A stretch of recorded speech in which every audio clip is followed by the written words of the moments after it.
네, 오늘 우리 계시록 4장 말씀을 통해서 하나님의 말씀을 함께 듣겠습니다. 우리가 지난번까지 3장까지 이렇게 살펴봤는데요. 우리가 주님이 우리에게 주시는 7교회에 주시는 칭찬과 이 권면의 말씀을 살펴봤죠. 오늘부터는 이제 4장부터는 이제 긴 환상에 대한 이야기가 나옵니다. 요한이 이제 주님이 보여주시는 환상을 보고 이제 4장부터 거의 이제 끝까지 다 이제 환상에 대한 이야기예요. 그래가지고 2장, 3장은 약간 우리의 현실과 되게 비슷한 일들이 많았는데 4장부터는 이제 환상에 대한 이야기들이 계속 나와서 우리가 좀 말씀을 주의 깊게 들으면서 좀 배우면서 들을 필요가 있습니다. 그래서 오늘도 사실 내용은 많지 않은데 여러분 이제 읽어보셨으면 아시겠지만 굉장히 뭔가 이해하지 못할 말들이 많이 나오죠. 그래가지고 좀 설명이 필요해가지고 시간이 약간 근데 제가 최대한 빠르게 할 거니까요.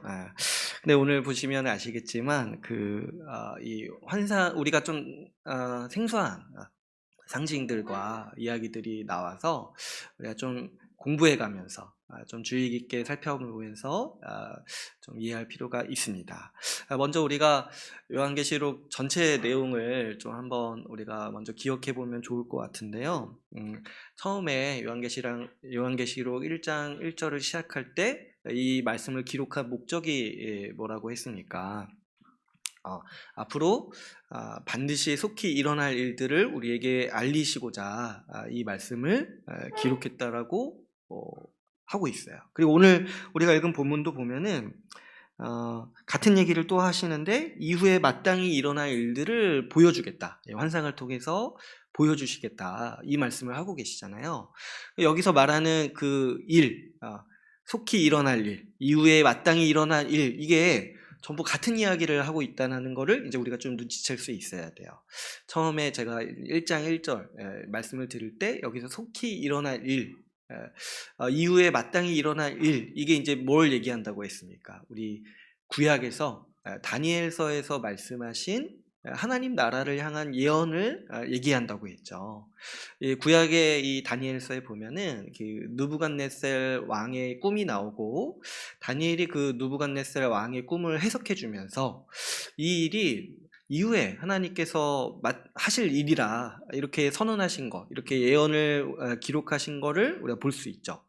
근데 이제 이 요한계시록은 그 다니엘서의 예언이 어떻게 성취되었고 하나님께서 다니엘서를 통해서 말씀하신 그 하나님 나라에 대한 계획을 어떻게 완성하실지에 대해서 기록하고 있는 성경이라고 했어요.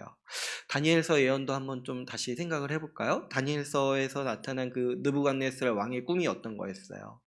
큰 신상을 하나 봤는데 이 느부갓네살 왕이 저 멀리서 돌이 날라와가지고 그 신상을 부숴버린 다음에 큰 산을 이루어서 전 세계에 가득한 태산이 되는 꿈을 꿨다고 했죠.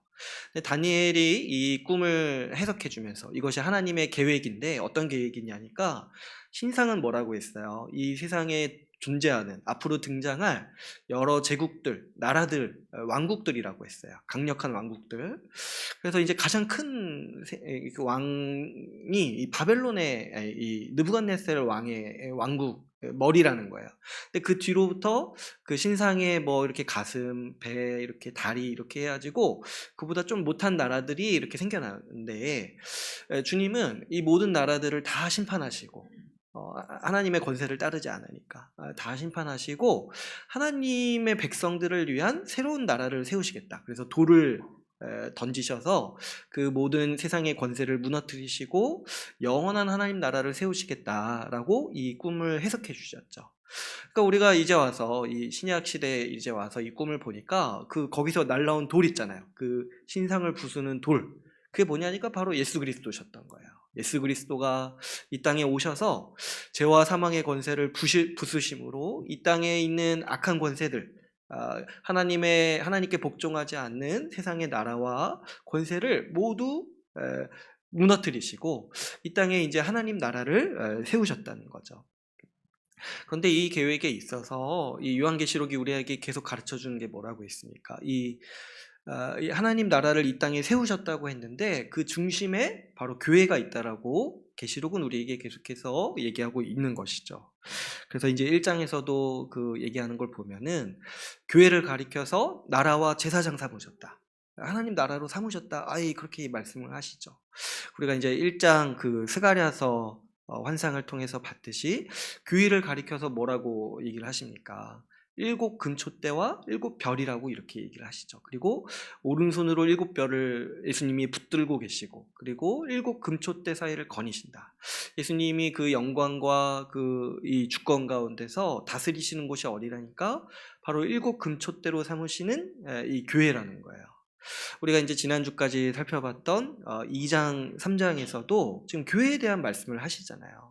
그러니까 왜 이 요한계시록에 이 교회에 대해 직접적으로 주시는 말씀이 나오냐니까 하나님은 그 하나님 나라 계획의 중심으로 교회를 삼으신 거예요.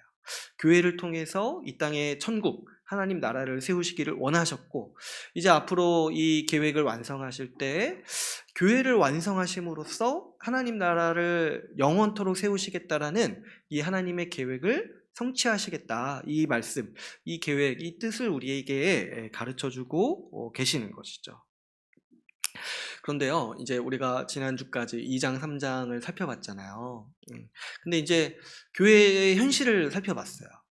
주님 하나님께서 이렇게 딱 천국으로 교회를 이 땅에 세우셨다. 이 세상의 모든 권세를 무너뜨리고 이 땅에 하나님 나라를 세우시면서 교회가 그 중심에 있게 하셨다. 이렇게 그 계획을 말씀하셨는데 교회 현실을 보니까 어때요? 교회 현실을 보니까 온갖 박해와 유혹 가운데서 신음하고 있는 것처럼 보이는 거예요. 로마 제국이라는 아주 강한 제국이 박해하고 있고, 또 유대인들이 나와서 이단이라고 욕하면서 박해하고 있고, 또 그런가 하면 교회는 또 유혹 가운데서 시달리고 있죠. 우상숭배의 유혹.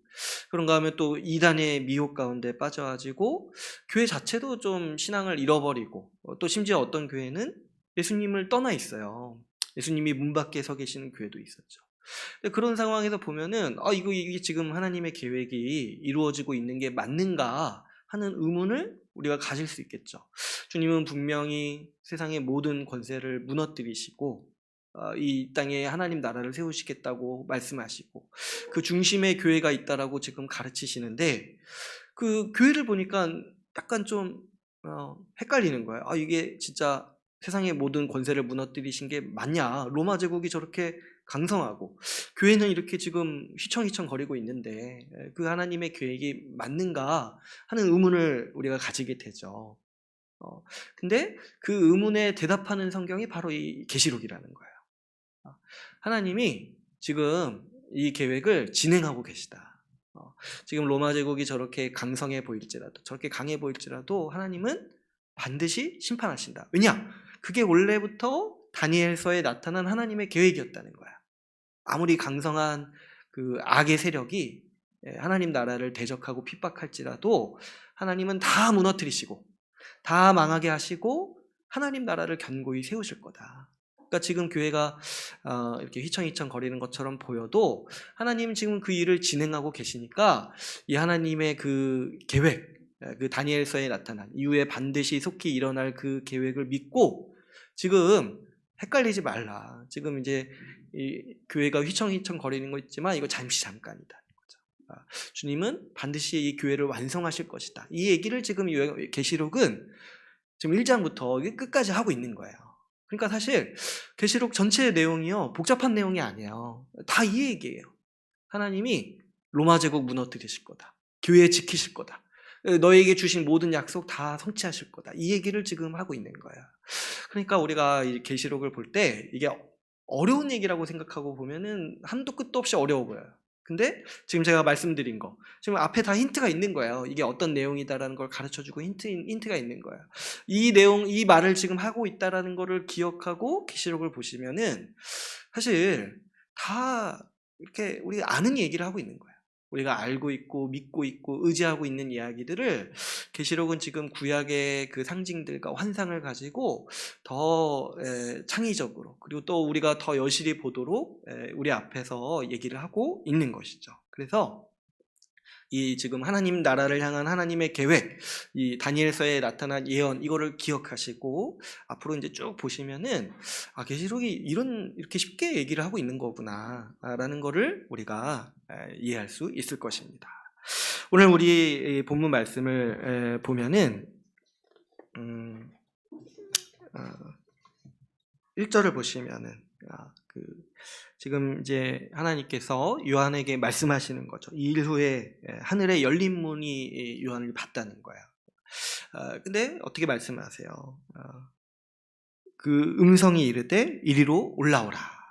이리로 올라오라고 그러니까 하늘에 열린 문을 두시고 이리로 올라오라고 말씀하시는 걸 보니까 지금 이제 하나님은 요한을 어디로 초대하고 계시는 거예요? 하늘로 초대하고 계시는 거죠. 근데 이제 제가 이제 하늘에 대해서 많이 말씀을 드렸죠.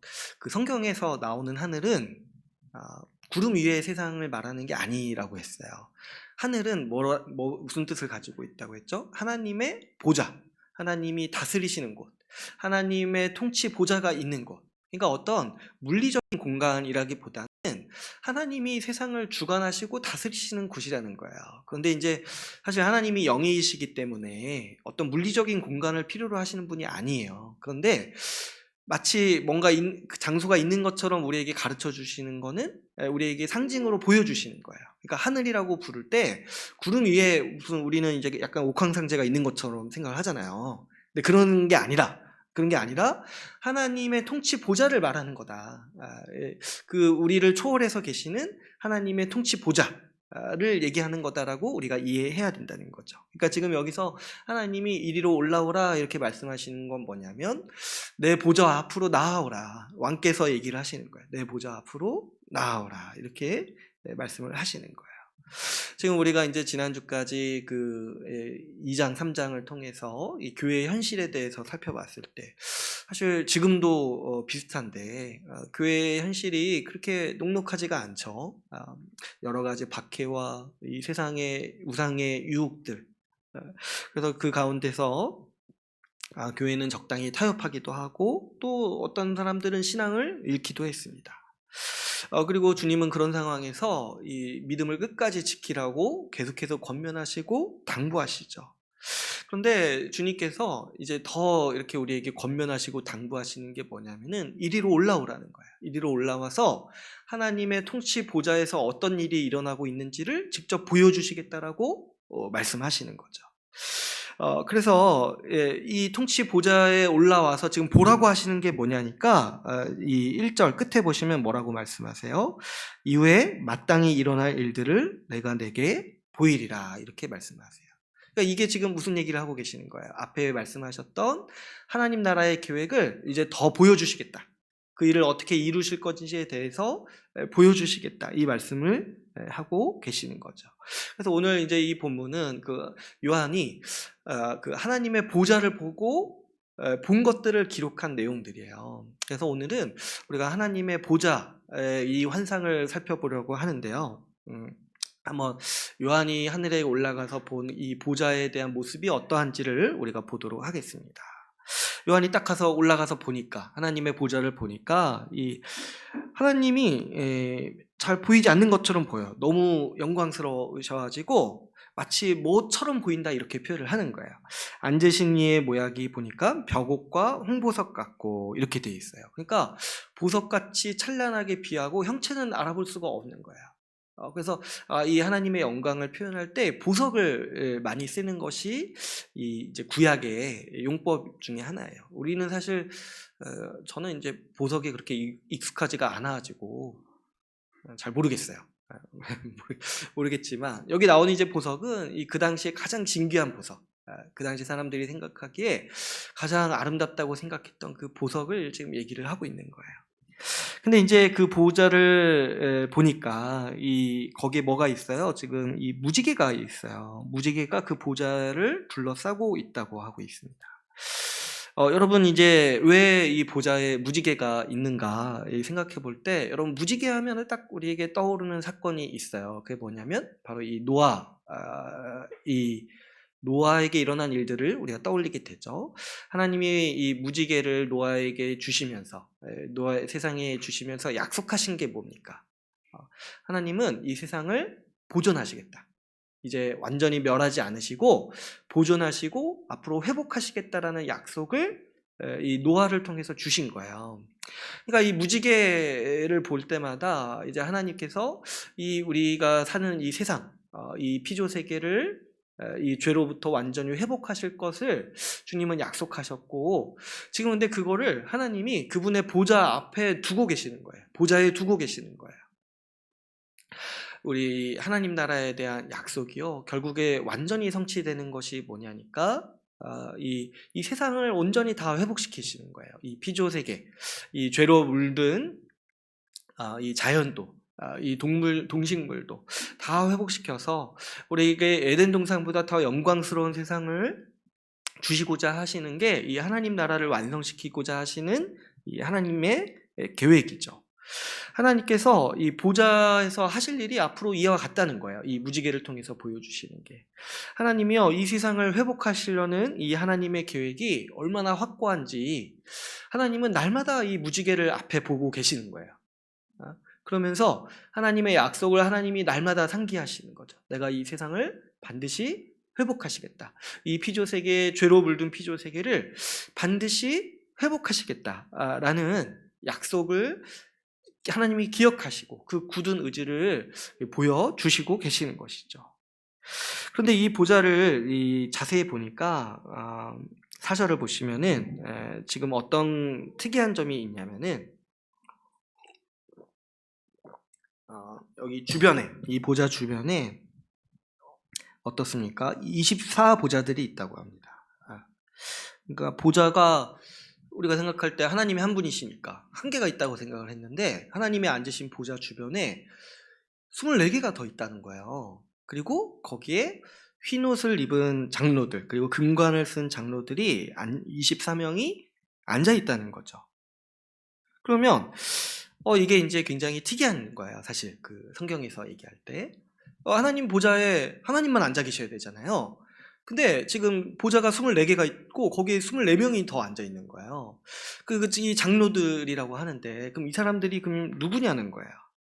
그랬을 때 여러분, 이 24개 보좌에 앉아 있는 24명의 장로들이 누군지를 생각해 봐야 되는데, 여러분 24라는 숫자는 이제 우리가 많이 아시다시피 12 더하기 12예요. 12 더하기 12 하면 24잖아요. 근데 여러분, 이 숫자는요, 그 성경의 어법을 이해하면은 이게 그렇게 어려운 숫자가 아닌데요. 성경에서 10이라는 숫자는 하나님 나라의 백성을 상징하는 숫자예요. 하나님 나라의 백성. 그래서 그 구약에서 하나님 나라의 백성인 이스라엘 지파가 12지파잖아요. 그런데 신약에 오면은 하나님께서 예수님께서 교회를 세우실 때 누구를 통해서 세우세요? 12사도를 통해서 세우세요. 그러니까 10이라는 숫자는 성경에서 하나님이 아예 그렇게 정하셨어요. 하나님 나라 백성을 상징하는 숫자, 교회를 상징하는 숫자예요. 그래서 제가 옛날에 이 얘기를 했더니 거기 영감 받으셔가지고 우리 교회 그 앞에 붙인 그 별을 12개로 하신 것 같았는데, 그죠? 아마. 그러니까 10이라는 숫자 자체가 하나님의 백성이라는 숫자예요. 10이라는 숫자 자체가. 근데 왜 24개냐니까 지금 이제 이 하나님 나라 백성의 총 수를 얘기하는 거예요. 뭐냐니까 구약에 존재했던 하나님 나라 백성들, 그리고 신약에 있는 하나님 나라의 백성들을 통틀어서 얘기하는 게 24명이라는 거예요. 24명. 그러면 여기 이제 장로들이 나오니까, 그러면은 여기 있는 장로들은 그 하나님 나라 백성, 그 구약 신약에 존재했던 하나님 나라 백성의 대표냐, 이렇게 얘기할 수 있는데, 사실은 그렇게만 보기 힘들어요. 왜 그러냐니까, 여러분 우리가 이 지지난주에 살펴봤던 말씀, 이 라오디게아 교회에 주신 말씀을 한번 볼까요? 이 3장 21절을 한번 볼게요. 앞에 잠깐만 보시면은 그 3장 21절에 이렇게 얘기를 하죠. 이기는 그에게는 내가 내 보좌에 함께 앉게 하여 주기를, 내가 이기고 아버지 보좌에 앉은 것과 같이 하리라, 이렇게 말씀하시죠.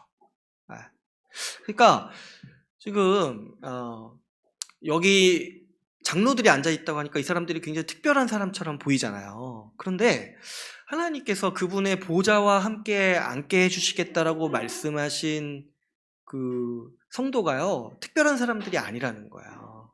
지금 라오디게아 교회에 주신 약속이잖아요. 근데 라오디게아 교회는 사실 특별하다기보다는 오히려 좀 더 힘든 교회였어요. 예수님을 밖에 두고 있었던, 참 교회라고 말하기가 어려운, 예수님이 자비로 이렇게 붙드셨던 교회였어요. 근데 이제 그 교회에도 약속해 주신 게 뭐냐면, 너희가 믿음을 끝까지 지키면 너희에게 내 보좌에 앉게 해주겠다, 이렇게 약속을 하시잖아요. 그러니까 하나님의 보좌에 함께 앉아있는 이 장로들이요, 어떤 특별한 성도들이 아니라는 거예요. 제가 왜 이런 말씀을 드리냐면, 어떤 이제 이단적 가르침에서는 여기 나오는 이제 24명이 특별한 지도자들이라고 얘기하시는 분들이 있어요. 근데 사실 전혀 그렇지 않아요.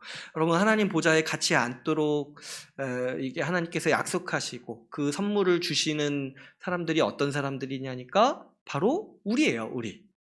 우리에게 주님은 약속해 주신 게 뭐냐면 하나님의 보좌를 주시겠다, 하나님의 보좌에 앉도록 하시겠다 하는 거예요. 그러니까 여러분, 우리 신자의 영광이 얼마나 크냐니까, 우리가 하나님의 통치 보좌에 주와 함께 같이 앉아있는 사람들, 지금 뭘 쓰고 있어요? 금관을 쓰고 있어요. 왕과 같은 존재라는 거예요. 그래서 우리를 얘기할 때 왕같은 제사장이라고 얘기하잖아요. 주와 함께 앉아서 다스리는 자들. 그러니까 우리의 영광을 표현할 때 우리는 모두가 다 하나님의 보좌에 주와 함께 앉아있는 사람들이라는 거예요. 근데 이제 보시면 라오디게아 교회는 교회에 약속하실 때는, 이 신자들한테 약속하실 때는 보좌에 앉도록 하시겠다 말씀하셨는데, 지금 요한이 보고 있는 건 뭐예요? 이미 앉아 있어요. 구약과 신약에 존재했던 모든 성도들이, 모든 하나님의 백성들이 주와 함께 주의 보좌에 앉아 있는 거예요. 그걸 이제 환상으로 표현할 때 24명의 장로들이 주님의 보좌 24개의 보좌에 앉아 있다, 이렇게 지금 설명하고 있는 것이죠. 그러니까 지금 요한이 그 보고 있는 모습이 뭐냐니까, 하나님의 모든 약속이 이미 다 성취된 모습을 환상으로 보고 있는 것이죠. 또 살펴보시면, 그 사장에서 또 보시면 어떤 이야기들이 나옵니까? 이 보좌로부터 번개와, 5절을 보시면 음성과 우레소리가 나고, 그 보좌 앞에 등불 7이 있다고 해요. 근데 이게 뭔지는 앞에서 이미 말씀을 해주셨죠. 7 등불. 뭐예요? 여기서도 이제 바로 설명이 나오죠. 7 영이다. 이 7 영이 이제 뭐라고 했습니까? 우리 스가랴서 4장을 배경으로 해가지고 하나님의 성령을 가리키는 이 계시록의 표현이라고 했어요. 그러니까 그 하나님의 성령이 충만하게 지금 임재해 계시다, 이 말씀을 하고 있는 것이죠.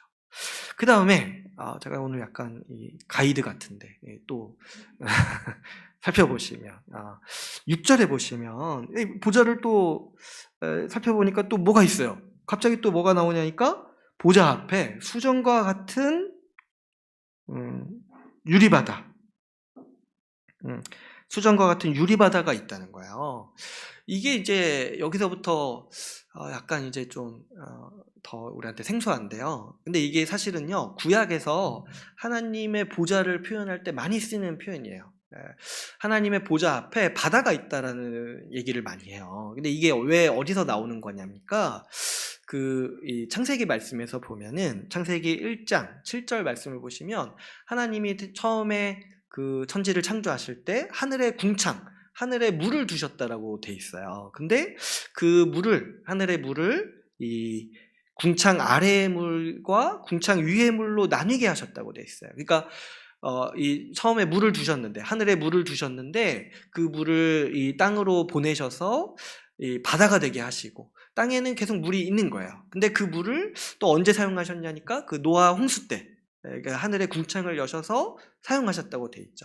그러니까 하늘에 물이 있다고 이렇게 기록이 돼 있으니까 우리가 상상할 수 있는 게 뭐예요? 하나님의 보좌 앞에 큰 바다가 있구나. 근데 하나님은 그 바다, 그 물을 사용해서 그 노아 때 심판하시기도 하시고, 이 세상의 죄를 씻으시기 위해서 정결케도 하신다는 거예요.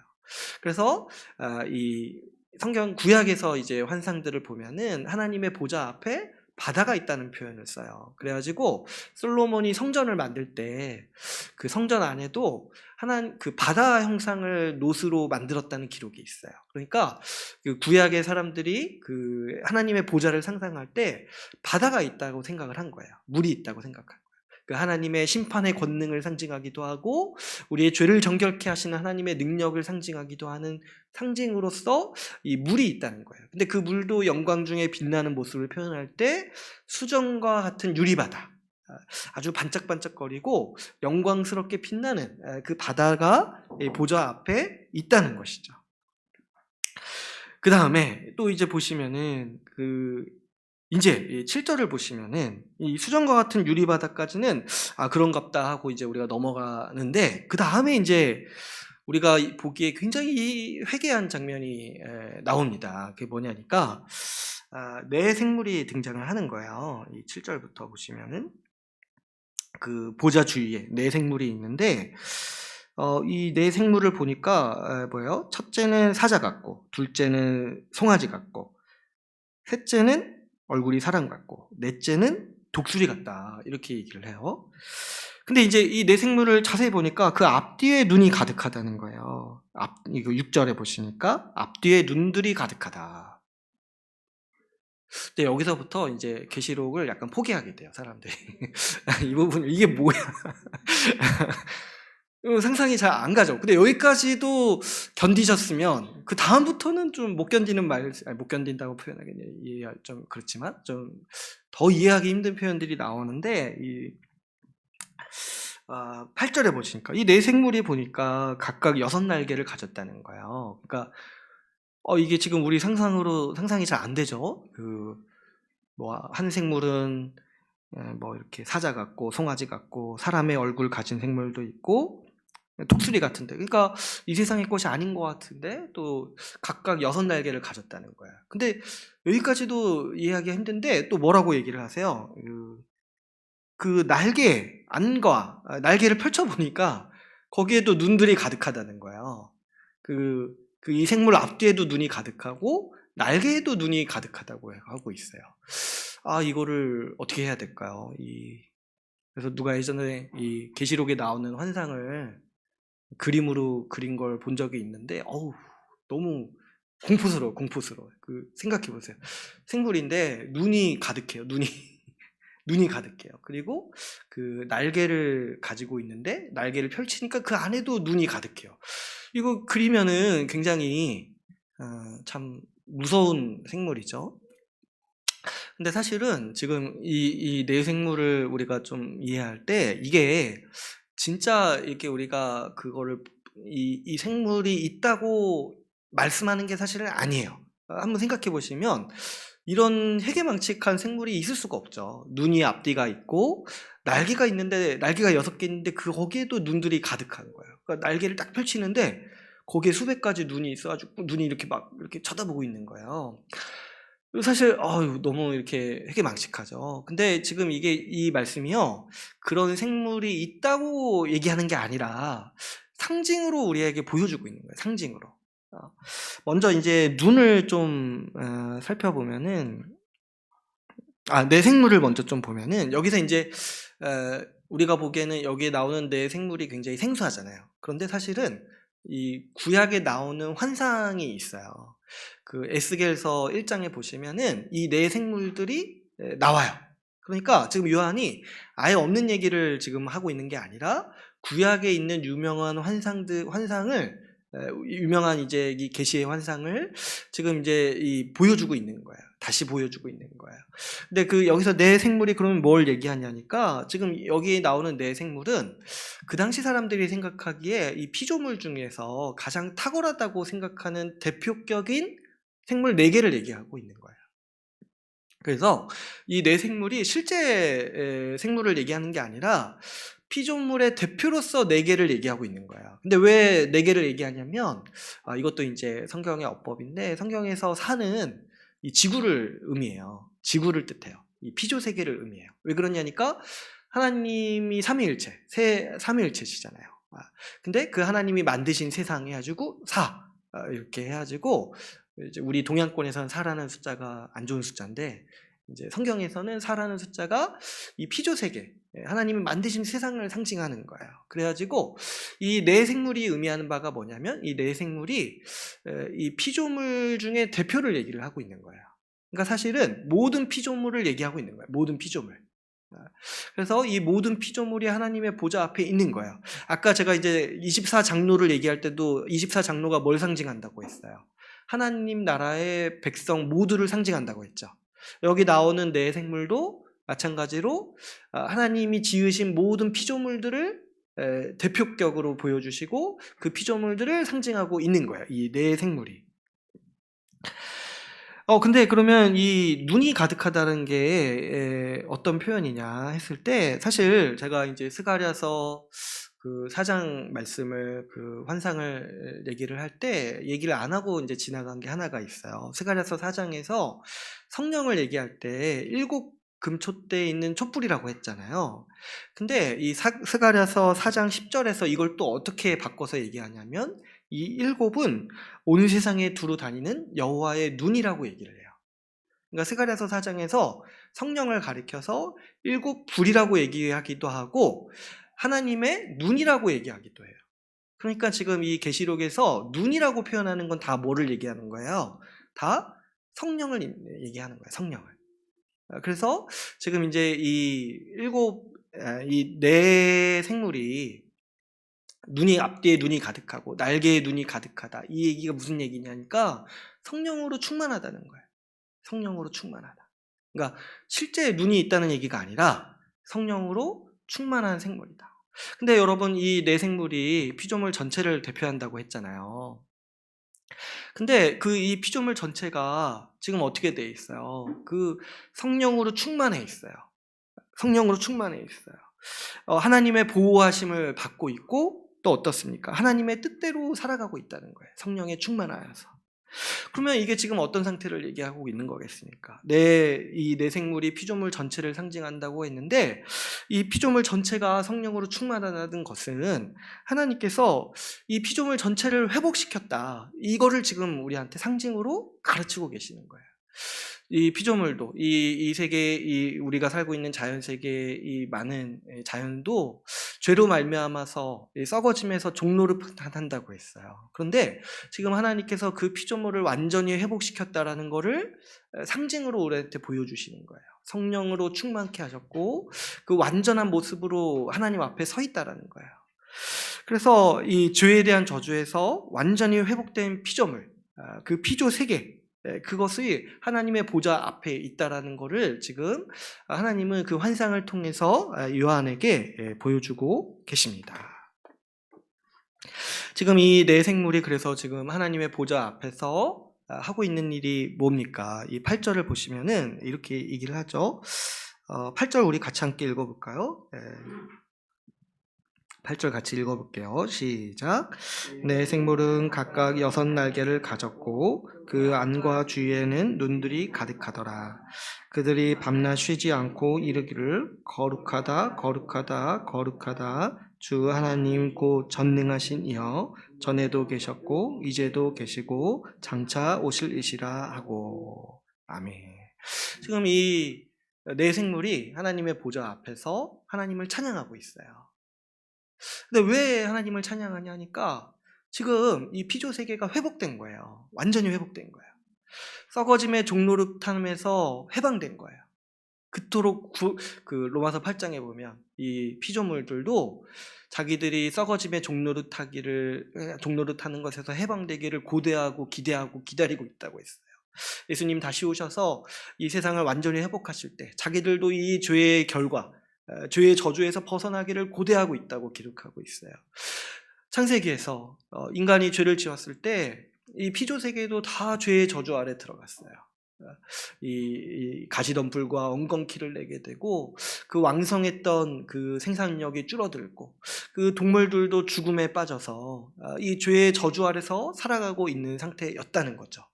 그런데 하나님께서 완성하시고 회복하신 그 피조 세계, 그 무지개로 주신 약속을 기억하시고 완성하신 그 세상에서 보니까 이 피조물들이 다 회복되어지고 너무 기쁜 거예요. 그래서 지금 어떻게 하고 있어요?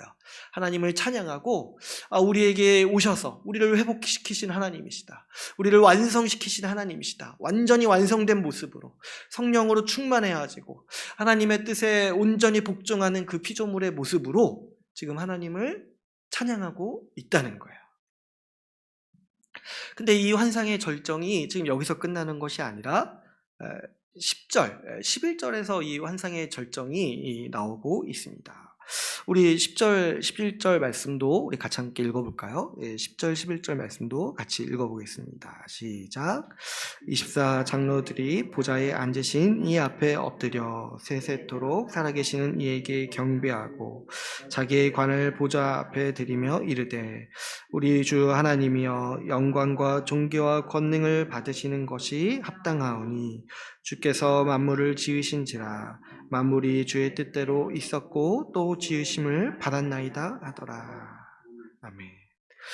지금 이걸 한번 생각해 보시면 굉장히 영광스럽잖아요. 온 피조물들이 죄의 저주에서 벗어나서 온전히 회복되어지고 지금 하나님께 찬양드리고 있어요. 온 만물이. 근데 그 중심에 지금 누가 있어요? 24 장로들. 24 장로들이 누구 얘기한다고 했어요? 우리. 바로 교회. 구약과 신약에 존재했던 모든 교회가 지금 이 모습을 보고 너무 영광스럽고 너무 기뻐가지고 지금 어떻게 하고 있어요? 자기의 관을 엎드려서 하나님께 드리죠. 하나님께서 우리를 다스리시고 우리를 통치하시는 일에 기뻐하면서 엎드리고 경배하고 찬양하고 있는 거예요. 뭘 찬양합니까? 주님께서 만물을 지으셨습니다. 주님께서 만물을 회복하시고 이제 완성하셨다라는 것을 지금 이 24 장로들, 구약과 신약의 성도들 모두가 기뻐하고 이 완성된 세계를 보면서 하나님의 영광을 기뻐하고 감사하고 찬양하고 경배하고 있는 모습을 보게 되는 것이죠. 그러니까 지금 이 보좌 앞에서 하나님께 이 요한에게 보여주신 환상은 어떤 환상을 보여주신 거냐니까 하나님이 이 세상을 완전하게 하신 완성하신 모습의 영광이 어떠한지를 지금 요한에게 보여주고 있는 거예요. 온 피조물들, 온 만물이 죄에서 벗어난 것, 죄의 저주에서 벗어나서 그 창조의 영광을 회복한 것으로 인해서 하나님을 찬양하고 기뻐하고 있어요. 그 가운데 24 장로들, 모든 교회 성도들, 우리가 하나님의 보좌에 앉아서 주님을 예배하고 주님을 찬양하고 우리에게 이렇게 좋은 세상을 주시고 우리를 이렇게 영화롭게 하신 주님께 경배하고 주님을 찬양하고 있는 것이죠. 지금 원래 이 보좌에 하나님 홀로 계셔야 되는데 지금 이제 굉장히 요한이 특이한 모습을 본 거야. 그 하나님이 홀로 계시는 보좌에 내가 영광스럽게 간다고 생각했는데 갔더니 뭐가 있는 거예요? 온 우주 만물이 다 거기에 있고 그 중심에 구약과 신약에 존재했던 모든 성도들이 그 하나님의 보좌에 같이 앉아 있는 모습을, 이 영광스러운 모습을 보고 있는 것이죠. 여러분, 이게 얼마나 지금 계시록이 우리한테 영광스러운 환상을 얘기해 주는 건데 사실 우리가 잘 모르죠. 내생물에서 막혀요. 우리 보다 보니 이게 무슨 말인가 막혀요. 근데 왜 그러냐니까 우리가 구약을 잘 몰라서 그러는 거예요. 구약을. 근데 이게 얼마나 지금 큰 얘기를 하고 있는 건지 우리가 구약을 좀 한번 살펴보면 좋겠는데요. 구약에서 하나님의 보좌에 대한 환상을 많이 나오는 장면들이 몇 가지가 있어요. 근데 그 중에 가장 유명한 것 중에 하나가 이사야서가 본 환상이에요. 이사야가 본 환상. 한번 좀 우리가 한번 비교해서 한번 볼까요? 이 이사야서 6장 말씀 한번 볼게요. 이사야서 6장 1절에서 3절 말씀 한번 보겠습니다.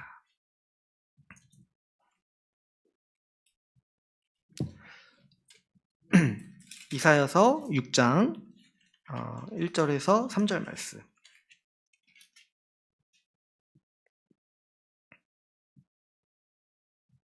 제 성경책은 이제 974페이지인데요.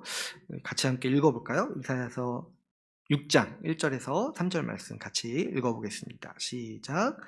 우시야 왕이 죽던 해에 내가 본즉 주께서 높이 들린 보좌에 앉으셨는데 그의 옷자락은 성전에 가득하였고 스랍들이 모시고 섰는데 각기 6날개가 있어 그 둘로는 자기의 얼굴을 가리었고 그 둘로는 자기의 발을 가리었고 그 둘로는 날며 서로 불러 이르되 거룩하다 거룩하다 거룩하다 만군의 여호와여 그의 영광이 온 땅에 충만하도다 하더라. 아멘. 이 보시면 지금 요한이 지금 본 환상이 갑자기 없던 게 생뚱맞게 생겨난 게 아니라는 게 이해가시죠? 그러니까 지금 오늘 나오는 환상의 베이스가 되는 환상이 지금 이사야서 6장이에요. 비슷하잖아요. 그죠? 6날개 달린 스랍들, 천사들인데 천사들이 하나님께 찬양을 돌리고 있는데 그 찬양도 비슷해요. 거룩하다 거룩하다 거룩하다. 그리고 이사야서가 그 환상을 보는데 그 보좌가 보이는데 차마 그 하나님을 봤다고 말도 못하고 그 성전에 휘달리는 옷자락을 보고 그 영광에 젖어들고 그 하나님의 영광스러운 모습을 보게 되는 거예요. 근데 그 하나님의 영광을 그 천사들이 찬양할 때 하나님의 영광이 온 만물에 충만하다. 주님이 만물을 다스리시는 분이시다. 이렇게 얘기를 하고 있어요. 이거 이제 우리 유명한 찬양도 있잖아요. 이 하나님의 영광을 우리가 예배할 때 드리는 찬양. 그 옷자락이 성전에 가득하도다. 자, 부르고 싶지만. 근데 이제 제가 곰곰이 생각해 보니까 지금 요한계시록의 환상과 비교해 놓고 보면은 물론 이제 구약에서 하나님의 영광을 아주 영광스럽게 표현한 장면이에요. 이사야가 그 하나님의 보좌를 보고 너무 놀라고 공포에 빠져요. 내가 죽게 되었구나. 그 영광이 너무 커가지고 내가 감히 그 자리에 있을 수 없는 사람인데 하나님의 보좌 앞에 나아갈 수 없는 사람인데 그걸 보니까 내가 죽게 되었다는 것을 염려해요. 그러니까 그 정도로 이 구약에서 가장 큰 하나님의 영광을 보여줄 때 이렇게 표현을 하는 거예요. 근데 여러분 어떠세요? 오늘 우리가 지금 계시록 4장에 나오는 하나님의 보좌를 봤잖아요. 이걸 보고 이사야서 6장을 보니까 어떠십니까? 약간 좀 초라해 보이죠? 초라하다면 하면 안 되죠. 지금 제가 말을 잘못했어요. 약간 허전해 보이잖아요. 허전해 보이죠. 지금 우리가 지금 하나님의 영광을 생각할 때 생각해야 되는 그 환상이요, 이 계시록 4장의 사실 환상이에요. 지금 이제 이사야서 6장에서는 하나님이 찬양 받으시고 영광 받고 계시지만은 그 앞에 천사들만 있어요. 왜냐하면 세상 대부분이 하나님의 영광을 모르거든요. 이때 이제 이사야서 이렇게 보시면 아시겠지만 이스라엘 백성도 골골대가지고 하나님 뜻에 따르지 않고 듣지도 않고 그래가지고 하나님이 이사야 한 명 이렇게 불러가지고 너는 백성들에게 가서 내 말을 전해라. 누가 나를 위해서 갈고 너는 가가지고 어차피 못 알아들을 건데 그냥 전해라. 이렇게 이제 말씀하시는 거예요. 하나님의 백성이 없어요. 보좌 앞에. 그러니까 또 어때요? 하나님의 백성이 없으니까 원래 인간이 먼저 회복돼야지 이 피조세계가 회복되는 건데 회복된 만물도 없어요. 내생물이 없어요. 근데 지금 어떻습니까? 하나님이 예수 그리스도를 통해서 교회를 세우신 거예요. 교회를 세우시고 우리 신자들 완전히 회복된 성도들을 만드신 거예요. 그래서 24장로들을 두시고 그리고 그렇기 때문에 이제 앞으로 이제 어떤 일을 하시는 거예요? 이 온 피조 세계를 회복시킬 일들을 하시는 거예요. 그래서 우리가 요한계시록 4장에서 본 환상에 주님의 보좌 앞에 구약과 신약에 존재했던 모든 성도들이 있고 온 피조 세계, 온 만물들이 같이 함께 있어서 하나님께 찬양을 드리고 거룩하다 거룩하다 거룩하다 우리를 만드시고 우리를 회복시키시고 우리를 완성하신 하나님을 예배하고 찬양하고 있는 것이죠. 이게 지금 뭡니까? 이 모든 피조물과 이 하나님의 백성이 모든 하나님의 백성이 함께 어울려서 하나님의 영광을 예배하고 찬양하는 모습을 주님 지금 오늘 계시록 말씀은 그 성경이 표현할 수 있는 가장 큰 영광, 가장 큰 영광의 상징들로 지금 하나님께서 하나님의 약속을 다 성취하셨다. 하나님 나라를 완성하셨다라는 거를 지금 우리에게 요한이 본 환상을 통해서 가르쳐주고 계시는 거죠. 지금 처음에 이 환상을 보여주시기 전에 주님은 요한에게 어떻게 말씀하셨습니까? 이리로 올라오라. 이리로 올라와라. 그래서 지금 이 구약에서 계시된 그 환상이 어떻게 진전됐는지를 보라고 말씀하시는 거죠. 그리고 또 뭘 보여주겠다고 말씀하세요? 이후에 마땅히 일어날 일을 보여주시겠다고 말씀하시는데 그 마땅히 일어날 일이 뭐예요 지금? 온 피조 만물들과 하나님의 모든 백성이 하나님의 보좌 앞에서 주님을 찬양하고 예배하는 모습을 주님은 보여주시고 이게 이후에 마땅히 일어날 일, 하나님의 계획, 하나님 나라를 향한 하나님의 계획이 완전히 성취된 모습이 이와 같다는 거예요. 근데 하늘에서 지금 어떻게 됐어요? 이미 그게 이루어졌던 거예요. 이미 이루어진 거예요. 하나님의 보좌 앞에서 이미 하나님 나라가 이미 완성된 모습을 보고 있는 것이죠. 그것을 하나님 나라가 완성된 모습을 지금 하나님은 요한에게 환상과 이 상징이라는 그 방법을 통해서 계시해주고 계시는 거죠. 지금 이 사장에 나오는 이 하늘의 예배가요, 이 하나님 나라가 완성된 모습을 가장 완성된 하나님 나라의 절정을 우리가 쉽게 이해할 수 있도록 보여주시는 장면이에요. 여러분, 우리가 이제 하나님 나라에서 여기 나오는 거는 그래서 다 상징인 거예요. 상징. 여기 장로들, 24장로들도 실제 24명의 장로를 말하는 게 아니라 모든 성도들을 얘기하는 것이고, 내생물들도 실제 이 내생물이 있다는 얘기가 아니라 모든 피조물들을 얘기하고 있는 거예요. 근데 이 상징을 통해서 이 환상을 보여주시는 거죠. 근데 또 여기에서 예배를 드리고 있잖아요. 하나님 나라가 완성됐을 때 우리가 많은 일들을 아마 할 거예요. 그죠? 경작하고 지키고 또 하나님 주님이 불어주신 복을 누리고 먹고 마시고 많은 일들을 할 거예요. 그런데 하나님 나라가 완성된 하나님 나라에서 일어난 일들 중에 하나님 나라가 완성됐다는 걸 가장 확실하게 그리고 가장 이 상징적으로 보여주시는 장면이 뭐라는 거예요? 바로 우리가 하나님의 영광을 보고 예배하는 모습이라는 거예요. 그러니까 여러분, 우리가 하나님 나라가 완성됐을 때 우리는 온 피조 만물과 더불어서 하나님을 예배할 거예요.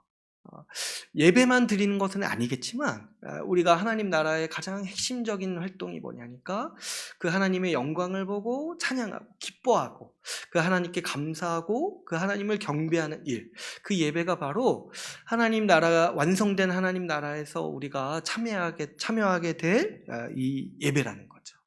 그래서 주님은 이 환상을 통해서 이 하나님 나라가 이미 완성되었다라는 것을 우리에게 가르쳐 주시고 그 하나님 나라의 영광을 우리에게 보여주고 계시는 겁니다. 그래서 오늘 우리가 이렇게 환상에 대해서 여러분 우리가 이렇게 살펴봤는데요. 주님이 보여주신 환상에 대해서.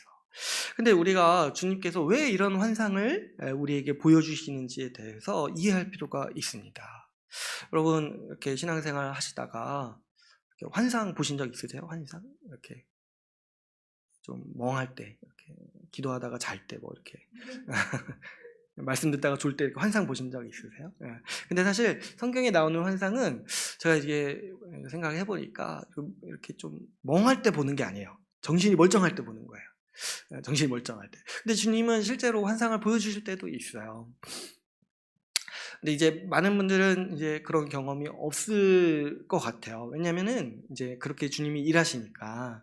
근데 주님이 우리에게 보라고 하시는 환상이 있는데 그거를 이제 말씀으로 이제 기록을 해주시는 거예요. 그리고 이제 개인적으로 주시는 환상은 사실 그 사람에게 해당되는 일들이 많은 거지. 근데 우리가 모두가 다 알아야 될 환상은 하나님께서 말씀으로 기록을 해 놓으신 거예요. 공적으로. 근데 이제 저도 이제 직접적으로 이제 환상을 본 적이 없어요. 근데 저도 생각을 해보니까 옛날에는 좀 보고 싶었는데, 제가 그때 환상 봤으면 사실 말씀 연구했겠나 싶더라고요. 그러니까 주님이 말씀 연구하라고 환상 같은 거 안 보여주시는 것 같아요. 딴 데 빠지지 말고 말씀이나 읽으라고. 근데 이제 제 친구 중에 제가 왜 환상을 보고 싶었냐면은 제 친구 중에 그 환상을 보는 친구가 있었어요. 근데 이제 그 친구가 저한테 가끔 와가지고 자기가 보는 환상을 얘기해 주는데, 아니 근데 대부분 이해가 잘 안 가요. 왜 그러냐니까 주님이 대부분은 그 친구 개인에게 주신 거예요. 그걸 이제 딴 사람한테 얘기했을 때 사실 거의 그래서 사실 뭐 이해할 수도 없고 개인적인 거라서. 그런데 그 친구가 얘기하는 것 중에 몇 가지는 제가 좀 이해 갈 만한 게 있었어요. 그게 뭐냐니까 그 친구가 이제 본 환상 중에 수련회 때 하늘에서 천사들이 내려와서 돕는 모습을 봤다는 거예요. 그리고 자기가 이렇게 수련회 때 기도하잖아요. 다른 사람을 위해서 기도하는데 자기 손에서 뭔가 이렇게 나가지고 그 사람을 감싸는 모습을 봤다는 거예요. 그런 환상을 이제 얘기를 하는데, 근데 제가 이해가 갔던 게 뭐냐면, 그렇죠. 실제로 그 일이 일어나고 있는 거잖아요. 여러분 수련회 때 주님이 도우시지 그러면은 내버려 두시겠습니까? 네. 여기 악마들 보내가지고 막 주님이 방해하시겠냐는 거예요. 아니죠. 우리가 믿음으로 알고 있는 건 뭐예요? 이미 알고 있는 게 뭐예요? 주님이 수련회 때 우리 말씀 더 듣도록 도우신다는 거 우리 알고 있잖아요. 기도도 마찬가지죠. 여러분, 내가 다른 사람을 위해서 기도할 때 주님이 그 기도를 사용하시고 능력을 발휘하셔서 그 기도를 통해서 그 사람 돕는다는 거, 내가 그거 믿고 아니까 기도하는 거잖아요. 다른 사람을 위해서. 그러니까 손에서 뭐가 나가서 그 사람 감싸는 거 내가 굳이 안 봐도 그런 일이 일어난다는 거 내가 이미 알고 있어요. 그죠? 그러니까 이게 환상이라는 게 이런 거예요. 우리가 영적인 그 작용, 그러니까 영적인 일은 눈에 잘 안 보이잖아요. 눈에 안 보이는데 그걸 이제 왜 주님이 눈에 보이도록 가끔씩 이렇게 보여주시냐니까 그 일이 실제로 일어나고 있다는 거를 알라는 거예요. 이해하고 그게 있는 걸로 알고 살라는 거예요. 그 환상을 통해서 보고. 그러니까 이 영이 눈에 보이지 않으니까 주님이 우리의 이해를 도우시고 우리의 믿음을 도우시기 위해서 환상을 보여주시는 거죠. 근데 이제 왜 제가 대부분 이제 환상을 볼 필요가 없냐니까, 여러분 우리가 다 알고 있는 거예요. 이미 알고 있는 거예요. 누가 환상을 많이 보냐니까 초창기에 말씀을 잘 읽지 못하는 그 어린아이와 같은 사람들, 그러니까 꼭 그렇지만은 않은데 대부분 제가 보니까 말씀을 읽지 못하는, 말씀을 이해하지 못하는 사람을 주님이 인도하실 때, 특별히 선교지에서 인도하실 때, 우리도 그렇잖아요. 애들한테 글을 가르치기보다 먼저 그림을 보고 알려주잖아요. 그런 것처럼 하나님이 특별히 그렇게 일하실 때가 있어요. 그래서 그 친구도 나중에 말씀 열심히 보기 시작할 때 환상이 다 없어졌다고 저한테 얘기를 하더라고요.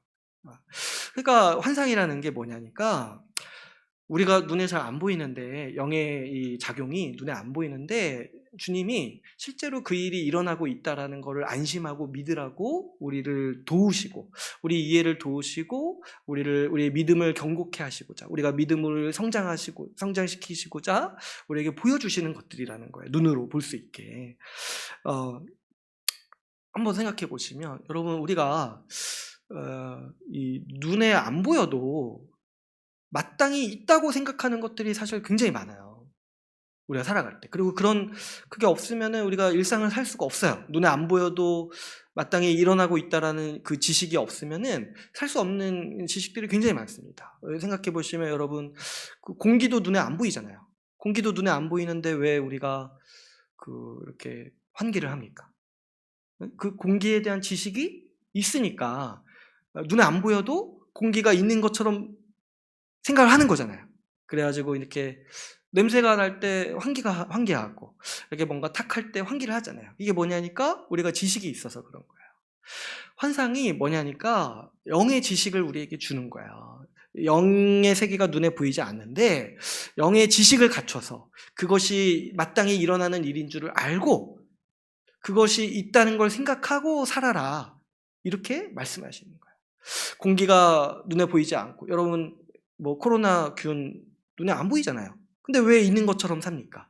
왜 마스크 쓰고 이렇게 있으세요? 우리가 그게 있다는 걸 지식으로 알고 있기 때문이죠. 마찬가지로 우리 영의 작용들, 우리 영의 생활도, 영적 생활도 눈에 보이지 않지만 그게 마땅히 있다는 것을 우리가 확실히 믿고 살라고 주님은 우리에게 환상을 보여주시는 거죠. 주님은 이 환상을 보여주심으로써 우리에게 현실을 제대로 보라고 말씀을 하시는 거예요. 현실을 제대로 인식하고 보라는 거예요. 지금 여러분, 교회는 어떤 상황 가운데 있어요? 교회는 굉장히 어려운 현실을 우리가 봤어요. 2장, 3장, 그리고 우리가 처한 현실도 보니까 어렵죠. 외부의 강력한 힘에 의해서 또 이제 교회 자체적으로 연약하고, 그래서 이제 흔들리고 또 배교하고 또 주님을 멀리하는 그런 걸 현실을 볼 때 교회는 뭐 이렇게 보니까 망할 것 같아요. 망할 것처럼 보이는 거예요. 그런데 지금 주님이 요한을 특별히 주님의 보좌 앞에 초청하시고 하늘을 보라고 말씀하시면서 뭐라고 말씀하시는 거예요? 이리 올라와서 봐라. 하나님 나라가 이미 완성되어 있다는 거예요. 완성되어 있다. 하나님이 보는 현실은 지금 하나님 나라가 견고하고 그 어떤 것보다 더 진짜라는 거예요. 우리 눈에 보이는 저 이렇게 거대한 악이나 내 연약함이나 지금 내가 어찌하지 못하는 저 현실이 진짜가 아니라 그런 것들은 다 지나간다는 거예요. 저 로마 제국 아무리 강해 보여도 다 지나간다는 거예요. 근데 진짜가 뭐냐니까 지금 하나님의 보좌 앞에서 일어나고 있는 일, 하나님이 이미 완성하신 하나님의 나라가 진짜라는 거예요. 하나님 보좌 앞에서 선언하시고 이루어진 일이 현실이라는 거죠. 주님은 이 환상을 통해서 우리가 우리 현실을 제대로 해석하고 제대로 알기를 원하신다라고 말씀하시는 것이죠. 주님은 주께서 정하시고 이루신 이 환상을 보라고 우리를 초청하십니다. 이리 올라와서 보라고 말씀하세요. 여러분, 그것을 보고 주님이 보여주시는 그 환상을 보고 살아가는 게 신자의 삶이에요. 땅의 현실을 보고 그것이 전부라고 여기고 땅에서 일어나는 일 보고 하나님 왜 이러세요? 하나님 왜 이러세요? 이렇게 하면서 살아가는 게 신자가 아니라 하늘에서 뭐가 이루어졌는지를 보고 그게 이 땅에서도 이루어질 것을 확신하고 그 믿음으로 살아가는 게 신자라는 거예요. 그래서 여러분, 우리가 어떻게 기도합니까? 주기도문에서 뜻이 하늘에서 이루어진 것처럼 땅에서도 이루어집니다 라고 우리는 그렇게 기도하고 살아가는 사람들이죠. 우리의 경험이나 마주대하는 현실을 통해서 하나님의 일하심을 판단하는 것이 아니라 주님이 주신 말씀, 주님이 보여주시는 환상이 우리의 현실보다 더 진짜, 우리의 참된 현실이라는 것을 믿고 그것을 의지하고 살아가는 것이 우리 교회요, 우리 신자들이라는 것이죠. 여러분, 오늘 주님께서 보여주시는 환상은 그렇기 때문에 우리가 살아가는 데 있어서 굉장히 중요한 지식이에요. 이 지식이. 공기가 있다는 지식보다, 코로나 바이러스가 있다는 그 눈에 안 보이는 그게 있다는 그 지식보다 우리가 신자로서 살아가는데 가장 중심이 되는 지식, 그게 뭐냐니까 바로 이 오늘 환상이라는 거예요. 하나님이 그분의 나라를 완성하셨다. 하나님께서 그분의 모든 뜻을 이미 이루셨다는 환상은 우리가 살아가는 매 순간에서 우리 삶의 지침이 되고 우리 중심이 되는 중요한 지식을 줍니다. 왜 그런가 하냐니까 우리가 이미와 아직 사이에서 살고 있기 때문이죠. 여러분, 하나님이 우리를 구원하셨어요. 구원의 의미에 대해서 제가 많이 말씀을 드렸지만 하나님 나라를 우리에게 주시는 거예요. 하나님 나라를 우리에게 주시는 거예요. 교회와 하나님과의 교제를 통해서 우리가 하나님 나라의 복락을 누립니다. 그런데 한 가지 우리가 기억해야 되는 것은 이 하나님 나라가 아직 완성되지 않았다는 거예요. 그래서 아직 완성되지 않은 현실 중에 하나가 뭐예요? 아직 저 피조세계가 회복되지 않았어요. 그래서 자연이 아직도 죄에 신음하고 있고 세상에는 아직도 악이 범람하는 것처럼 보이고 악이 활동하고 있어요. 그런데 주님께서는 이걸 어떻게 하시겠다고 하시는 거예요. 이제 다시 오셔서 이 세상의 모든 악을 멸하시고 이 피조세계도 회복시키시고 완성하시겠다. 이 약속을 우리에게 주신 것이죠. 그런데 우리가 실제로 살아갈 때 어떤 경험을 하냐니까 이 완성되지 않은 모습 때문에 종종 낭망한다는 거예요. 아직 완성되지 않았기 때문에 교회가 흔들릴 때가 있는 거예요. 교회가 연약하고 어려움을 겪을 때가 있습니다. 때로는 교회가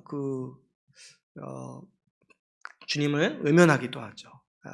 또 어떻습니까? 나 자신도 흔들려요. 나 자신도 세상에 여전히 존재하는 악으로 말미암아서 고통스러워하고 죄로 말미암아서 고통을 겪죠.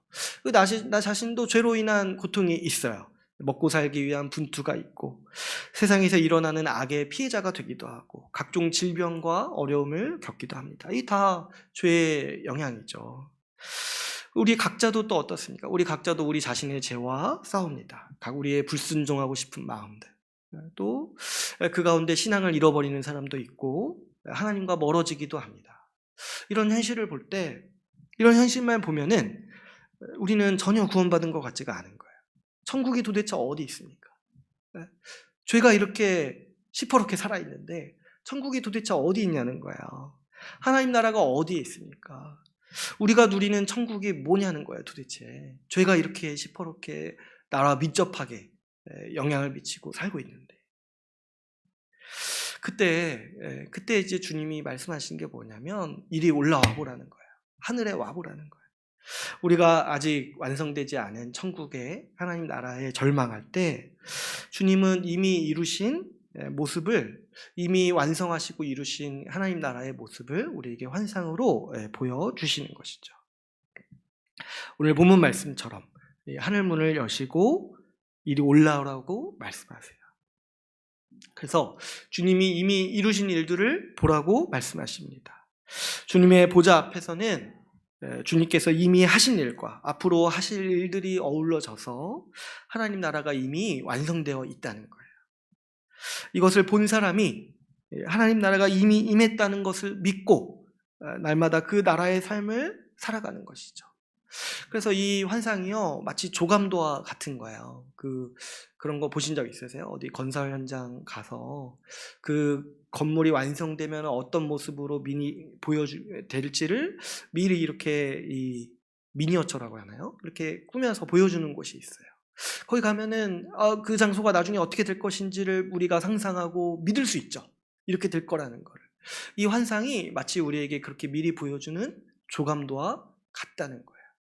여기에 그것이 있을 것이라는 걸 믿고, 하나님 나라가 이렇게 완성될 것이라는 걸 믿고, 이미 임한 하나님 나라를 신뢰하고 그렇게 살아가라고 우리에게 이 환상을 주님은 보여주고 계십니다.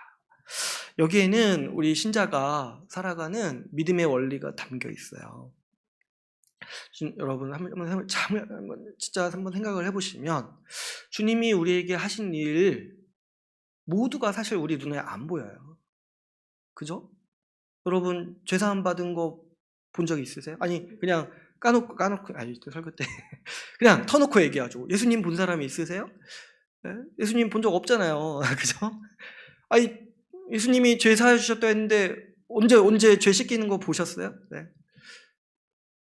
주님이 우리를 의롭다고 하셨다고 하시는데 언제 내가 의롭다고 선언받는 거 본 적 있으세요? 주님이 우리와 연합해 계시다고 하시는데 나와 연합해 계시는 주님 언제 봤습니까? 언제 봤습니까? 우리가 눈으로 본 거 사실 거의 없어요. 뭐 간혹가다 이제 어떤 분들 주님이 불쌍히 여기셔서 환상으로 보여주시고 그렇게 하실 수도 있지만은 대부분은 우리 본 적이 없어요. 근데 왜 우리가 마치 본 것처럼, 왜 내가 죄사함 받은 것처럼, 내가 의롭다함을 받은 것처럼, 내가 구원받은 것처럼 왜 그렇게 살아갑니까? 실제로는 주님의 말씀을 듣고 본 거예요. 주님의 말씀을 듣고 그 일이 이루어졌다라는 것을 내가 본 거예요. 그러니까 여러분, 우리는 원래부터가 이 영적인 지식을 가지고 현실을 해석하는 사람들이에요. 내가 죄사함 받은 거 눈으로 본 적 없고 하나님 나라가 임한 거 눈으로 본 적 없어요. 그러나 주님이 말씀하시고 말씀의 환상을 통해서 우리에게 보여주시고 우리는 그걸 믿고 살아가는 거예요. 여러분 내가 죄사함 받고 구원받았다는 거 믿으세요? 나를 그렇게 여기세요? 그러면 지금 이 환상도 믿고 살아가는 거예요. 하나님 나라가 완성되었다는 거 믿고 지금 이 현실의 어려움과 내 개인적인 어려움에 흔들리지 말고 이미 완성된 나라를 살아가는 것처럼 충성되게 살아가라는 것이죠.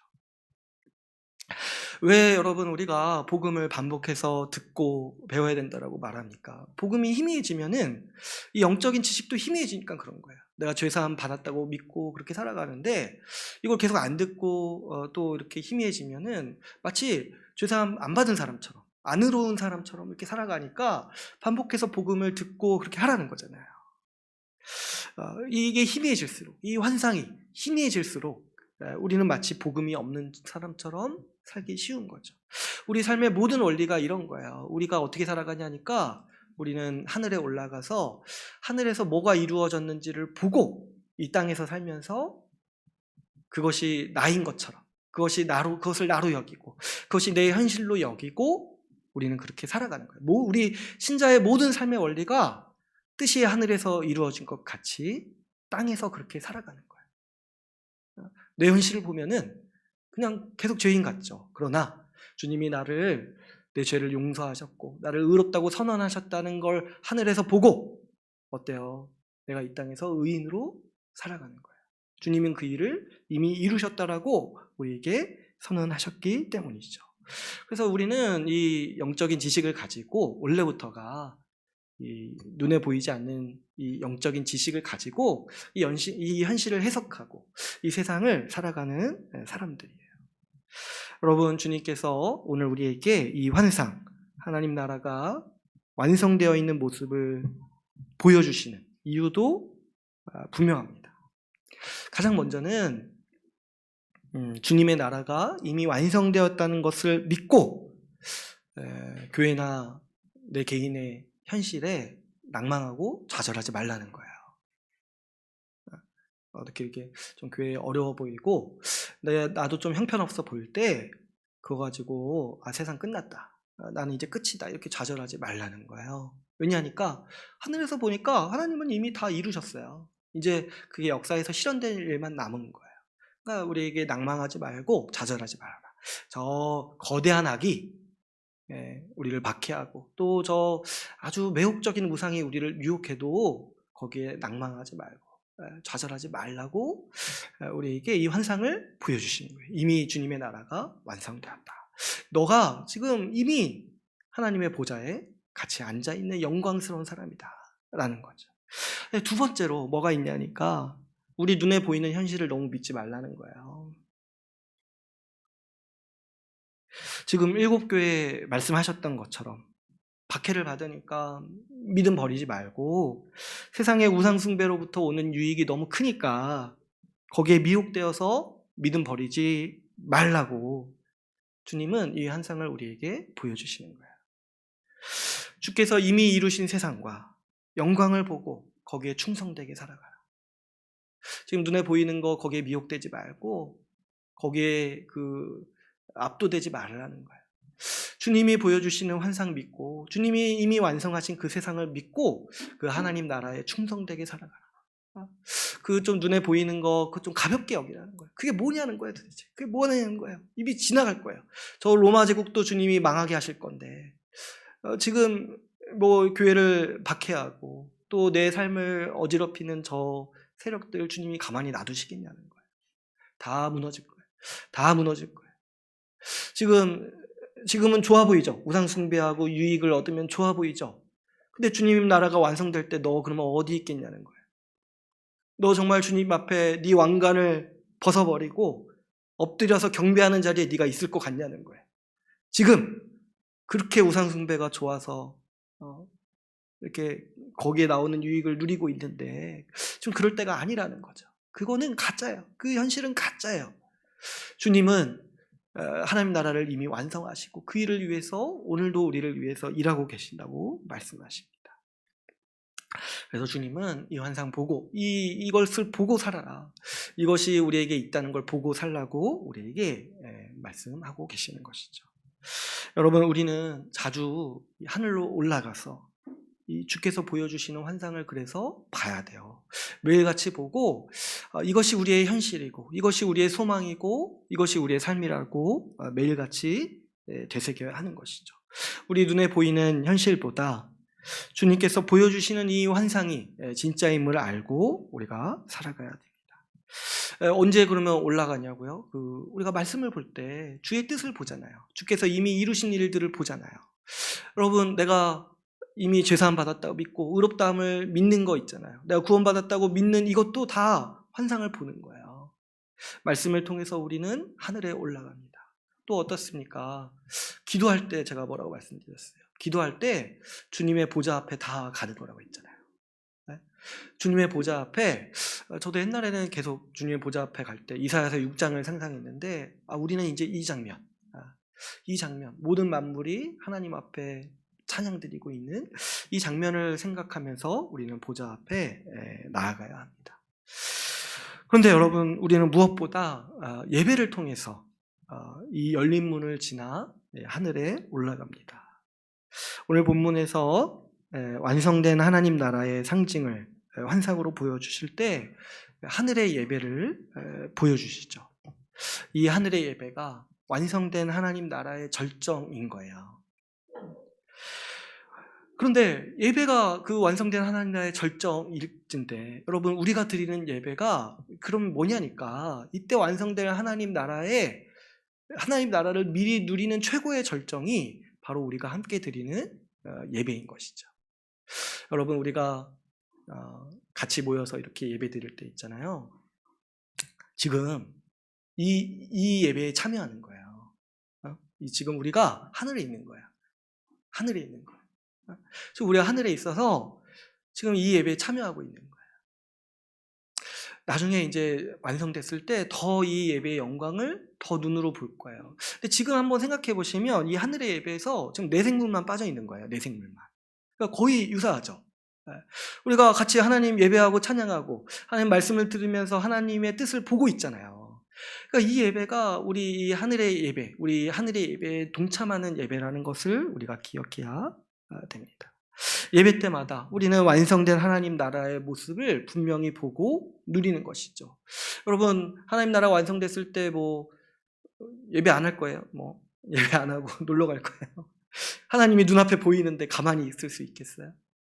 엎드려서 경배하고 찬양하고 그 하나님의 영광에 감사하고 그 하나님의 영광을 찬양하는 것이 이 하나님 나라의 가장 절정의 모습인 것이죠. 여러분, 우리 예배 순서를 다 생각해 보시면 우리가 예배 드릴 때 찬양하고 하나님의 말씀을 들으면서 하나님의 뜻을 이해하고 하나님의 얼굴을 보는 거예요. 그러니까 이 모든 순서가 다 이 하늘의 예배에 동참하는 순서인 것이죠. 그래서 여러분, 주님이 우리를 예배로 부르실 때요, 이리로 올라오라고 말씀하시는 거예요. 이리로 올라오라. 예배를 통해서 하늘 보좌의 영광을 보이시고 완성된 하나님 나라를 보이시기를 원하시는 거예요. 그래서 저도 곰곰이 생각해 보니까 우리 예배 드리러 올 때 올라오잖아요.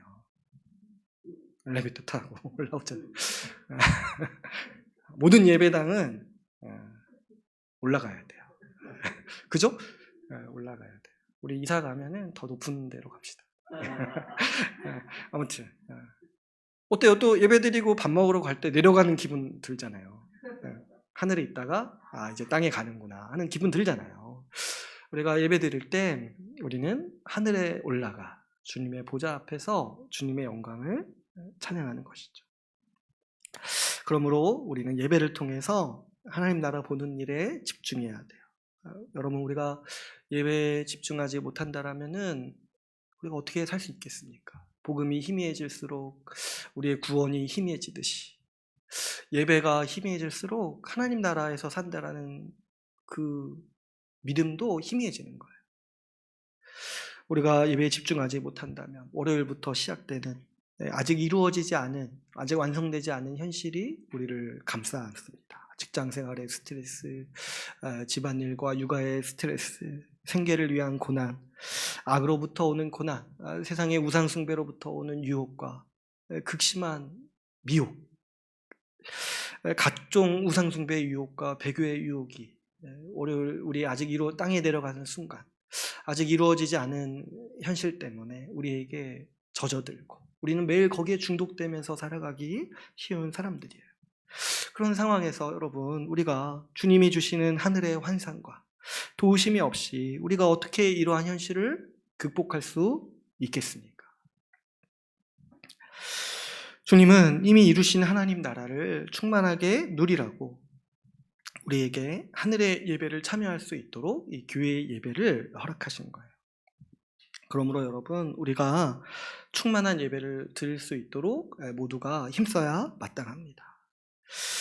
모든 예배 순서가 다 중요해요. 찬양하고 우리가 그 신앙 고백을 하고 말씀을 읽고 또 우리가 말씀을 듣는 거, 그리고 같이 기도하는 거, 모든 예배 순서가 다 하늘의 예배에 참여하는 거예요. 이것이 다 하나님 나라가 완성됐을 때 살아가는 모습을 우리가 지금부터 살고 있는 거예요.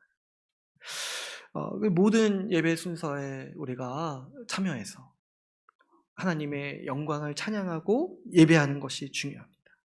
이 말씀 선포도 그래서 중요하죠. 이 말씀 선포가 제가 이제 이 말씀을 묵상하면서 보니까 이 하늘의 환상을 얘기하는 거더라고요. 하늘의 환상. 주님이 이미 이루신 일을, 그 비밀을, 그 예배에 참석한 사람만 알 수 있는 그 비밀을 전하고 가르치는 게 바로 이 말씀 선포더라고요. 이거 얼마나 중요합니까? 아니, 들어도 되고 안 들어도 되는 말씀은 세상에 없어요. 참여해도 되고 안 참여해도 되는 예배는 없어요. 다 우리가 일상을 살아갈 때 힘이 되고 중심이 되는 환상이요 계시의 말씀 드린 것이죠. 특별히 여러분, 마지막으로 권면드리고 싶은 거는 우리가 지금 있는 시대를 생각해 보면, 우리가 살아가는 요즘을 생각해 보면 우리 신앙이 점점 더 희미해질 수밖에 없는 시대에 우리가 살고 있습니다. 특별히 오늘 이 하늘의 예배와 관련해서 생각해 볼 때 우리는 점점 더 예배가 사라지는 현실에서 살고 있습니다. 우리 교회의 전통적인 예배라고 하면은 몇 가지가 있었죠. 우리 새벽 예배도 있고 수요 예배도 있고 금요철야도 있어요. 주일 예배가 있고. 근데 이제 우리 교회는 하나 딱 남았어요. 하나 딱. 주일 예배 딱 하나 남았어요. 근데 뭐 우리 교회가 뭐 그러면 다 안 지키는 거냐 그렇게 말하지는 않고, 근데 이제 다른 교회도 그럼 형편이 다 비슷해요.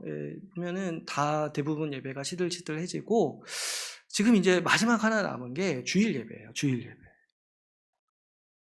그런데 우리가 이제 다 아시다시피 이 코로나를 2년 동안 겪으면서 사실 이 주일 예배도 굉장히 많이 후퇴하고 있는 모습들을 보게 됩니다. 온라인 예배로 이렇게 어떻게든 했지만은 사실 2년 동안 온라인 예배 드리신 분들은 아마 지금쯤 교회를 안 나가실 거예요. 그러니까 저도 이거를 뭐 제가 본 적은 없지만, 그런 사람을 본 적은 없지만 이제 여러 목사님한테도 듣고 그러면 이제 이렇게 온라인 예배에 참여하다가 결국에 SNS 보니까 그 시간에 뭐 이렇게 놀러 가 있더라, 이런 얘기들을 듣는 거예요. 근데 이제 저도 이해가 가요. 온라인 예배라는 게 어쩔 수 없는 상황에서 한 면은 있지만 또 어떤 면이 있습니까? 자기의 편의에 맞춘 측면도 분명히 있죠. 근데 내가 편한 대로 하다 보면은 결국에 우리 뭐 예배도 떠나고 신앙생활을 버릴 수밖에 없죠. 왜냐하면 신앙생활이라는 것 자체가 편한 게 아니에요. 십자가를 지는 일인데 그게 어떻게 같이 어울릴 수 있겠습니까? 조금의 헌신도 없고 조금의 그 주를 향한 그 경배도 없는데 2년 동안 그렇게 살아왔을 때 어떻게 신앙이 남아있을 수 있겠습니까? 하나님 나라를 2년 동안 보지 못했는데 어떻게 내가 구원받은 것처럼 살 수 있겠습니까? 그래서 사실 볼 때 지금 이제 문제가 심각하겠다 생각이 많이 듭니다. 제가 이제 온라인 예배가 굉장히 비정상적인 예배라고 많이 말씀을 드렸었어요. 가장 먼저는 하나님께 온전한 예를 갖추지 못하죠. 하나님께 온전한 예배를 갖추지 못하죠. 뭐 저도 똑같아요. 저도 온라인으로 한다면 마음부터가 벌써 약간 풀어져 있고, 뭐 이렇게 신앙 고백할 때 신앙 고백 안 하고, 찬양할 때 찬양 안 하고, 말씀 들을 때 딴 거 하고, 이러기가 너무 쉽다는 걸 저도 알아요. 저도 그래요. 저도. 그러니까 이 온라인 예배가 사실 온전한 예배로서 드리기가 힘들죠. 근데 이제 가장 그 예배가 될 수 없는 이유가 뭐냐면 성도 간의 교제가 없어요. 온라인 예배는. 그렇기 때문에 사실 온라인 예배는 한시적으로 일시적으로 허락해야 되는 건데 우리가 이제 다 마음이 좀 그렇다 보니까 어쩔 수 없이 시작했는데 갑자기 어느 순간 편의로 바뀌어버릴 수가 있는 거예요. 편하니까. 편하다는 이유로. 그래서 이제 온라인 예배가 있으니까 예배를 안 드리는 건 아니잖아요. 그러니까 이런 식으로 자기를 합리화하기가 굉장히 제가 보기에는 편하다. 그래서 이제 앞으로 진짜 어렵겠다. 근데 이제 제가 또 요즘에 계시록 말씀을 보면서 이렇게 묵상하는 바는 이것도 시험이다 생각이 들어요. 이때 이 시기에 한 번 더 걸러질 거예요. 한 번 더. 진짜 믿는 자와 진짜 어떻게든 주님 없이 못 사는 거 알아가지고 어떻게든 하늘에 올라가서 그 환상을 보려고 발버둥 치는 사람과 나는 원래 이런 거 없이도 잘 사는 사람이구나. 그렇게 자신을 깨닫는, 자기가 불신자라는 걸 깨닫는 걸까 걸러지는 시대에 지금 우리가 살고 있다는 거죠.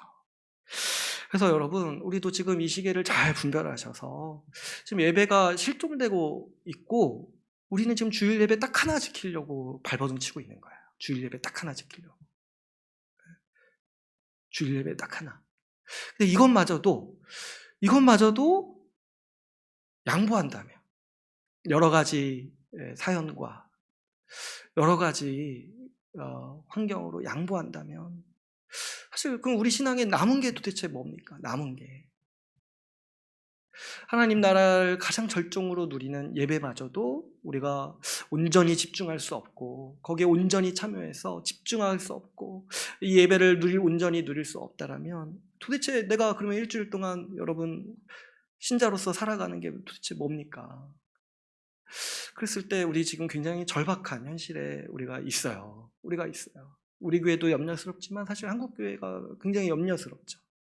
이 가운데 정말 남은 자들을 주님은 찾으시는 거예요. 이리로 올라오라는 주님의 말씀을 듣는 자들을 주님은 지금 찾고 계시는 거예요. 그렇게 허위허식으로 드렸던 예배 주님이 원하시지 않는 거예요. 몸만 와서 그냥 이렇게 있다 가는 예배 주님이 원하시지 않는다라고 말씀하세요. 주님은 하늘의 예배에 동참하기를 원하세요. 하늘의 예배.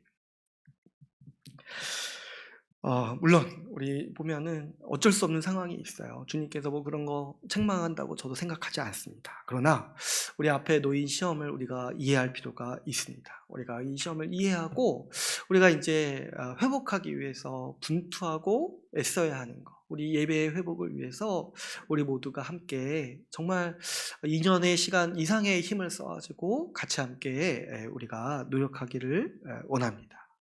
이제 코로나 상황이 이제 마무리되고 있으니까 또 모르겠어요. 뭐 또 다른 변이 나올 수도 있고 다른 전염병이 있을 수도 있지만 근데 지금 이게 우리한테 가장 중요한 과제가 뭐냐면 예배를 회복해야 돼요. 예배에 집중할 수 있도록. 저도 다 알아요. 이 습관, 몸에 굳은 습관이 2년 동안 그런 가진 자세가 바뀌기 힘들다는 건 알아요. 그런데 우리가 이대로 그냥 놀 수 없어요. 네? 지금 주일 예배 하나 남았는데 이것마저 우리가 온전히 집중할 수 없다라면 우리는 그냥 포기하는 게 나아요. 이것마저 할 각오가 없다라면. 그랬을 때 도저히 안 되겠다. 지금 이제 우리가 한번 우리 마음 자세를 바꾸고 우리 분위기를 바꾸고 우리 교회를 다시 세워서 우리가 이 예배 때 집중할 수 있도록 우리가 이 예배 때 충만한 예배를 드릴 수 있도록 우리가 힘써야 될 필요가 있습니다. 그래서 앞으로 이제 5월 한 달 동안 우리 각자가 좀 마음가짐을 잘 가다듬어서 우리 충만한 예배를 드릴 수 있도록 우리 같이 힘쓰기를 원합니다. 우리 성찬도 다시 회복하고 식사교제도 충분한 준비를 갖춰서 회복할 수 있도록 우리가 같이 함께 노력해야 돼요. 여러분 모두가 함께 해주셔야 됩니다. 우리 교회는 사실 한 명 한 명이 다 분위기에 반영이 돼요. 한 명 한 명이. 한 명만 안 와도 허전한 느낌이 들고 한 명만 이렇게 뭐 분주해도 그냥 다 마음이 분주해져요. 그랬을 때 우리가 다 한 마음 한 뜻이 되어서 하나님께 경배하고 이 하나님을 예배하는 거를 우리가 다 노력해야 되고 집중해야 돼요. 여러분 지금 우리 예배 장면을 보니까 어때요? 지금 이 20 장로들이 보좌에 앉아 있는데 주님께 엎드려서 경배하고 있잖아요. 예배가 그런 장소인데, 그런 시간인데, 우리가 하나님께 합당한 예를 드리고 합당한 찬양을 드리는 것인데, 우리가 가벼운 마음으로 그냥 이렇게 뭐 이래도 되고 저래도 되고 이런 식으로 예배를 드릴 수 없는 것이죠. 우리가 그래서 예배의 모든 순서를 다 잘 지키고 충만하게 예배드릴 수 있도록, 충만하게 찬양하고 충만하게 신앙 고백하고 우리가 또 말씀에 집중해서 들을 수 있도록 우리가 같이 힘쓰기를 원합니다. 우리가 충만한 예배를 소망합시다. 여러분, 예배를 통해서 주님은 우리의 삶을 위로하시고 우리 한 주간 살아갈 힘을 주십니다. 주님은 예배를 통해서 우리의 건강도 회복하시고 우리의 육체의 힘도 다시 회복해 주십니다. 하나님 나라가 이때 가장 절정으로 임하기 때문이죠. 이것을 믿고 우리가 예배를 회복하기 위해서 앞으로 전력을 다하기를 바랍니다. 이제 말씀을 맺겠습니다. 주님께서는 오늘 본문을 통해 완성된 하나님 나라의 모습을 환상과 상징으로 보여주십니다. 하나님의 보좌 앞에서 세상의 모든 피조물이 완전히 회복되어서 주님의 영광을 찬양하고 있습니다. 우리도 주님의 보좌 앞에 함께 앉아서 우리 하나님을 엎드려 경배하고 있습니다. 하나님은 하나님 나라를 이미 이루셨고 앞으로 완성하십니다. 우리가 주님이 보여주시는 이 환상을 기억하고 살아갑시다. 교회에 어떤 어려움이 있더라도 또 우리 각자의 삶에 어떤 굴곡이 있더라도 주께서 우리를 완전히 구원하실 것을 확신하고 믿으며 영원히 함께 예배드리는 우리 주의 나라 교회가 되기를 간절히 소망합니다. 우리 말씀을 마치고 같이 기도하는 시간 갖도록 하겠습니다.